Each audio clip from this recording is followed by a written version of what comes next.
ఒక కలెక్టర్ ఛాంబర్లోకి ఈ Christmas carol చేసే వాళ్ళందరూ వెళ్ళారు. దేవునికి స్తోత్రం కలుగును. క్రిస్మస్ క్యారల్ చేసే వాళ్ళందరూ క్యాప్స్ పెట్టుకొని అందరూ వెళ్ళారు. డ్రమ్ములు తప్పడులు ఇవన్నీ తీసుకొని వెళ్ళి పాడుతున్నారు. ఎక్కడికి వెళ్ళి? కలెక్టర్ ఛాంబర్లోకి నానిస్తారు. అసలు కలెక్టర్ ఆఫీస్ రూమ్ లో నానిస్తారా? క్యారల్ చేసేవాళ్ళు వెళ్ళి పాట పాడుతా ఉంటే కలెక్టర్ గారు లేచి డాన్స్ చేశాడు. దేవునికి స్తోత్రం కలుగును గాక.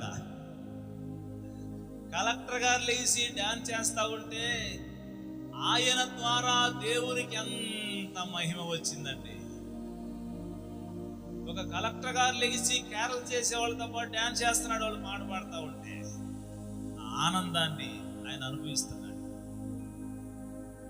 అది చూసినప్పుడు దేవుణ్ణి ఎలాగ మహింపరుస్తున్నాడు, తన ఒక మంచి ఉన్నతమైనటువంటి స్థితిలో ఉండి దేవుణ్ణి ఎలా మహిమపరుస్తున్నాడు అని చూసినప్పుడు ఆశ్చర్యం అనిపించింది.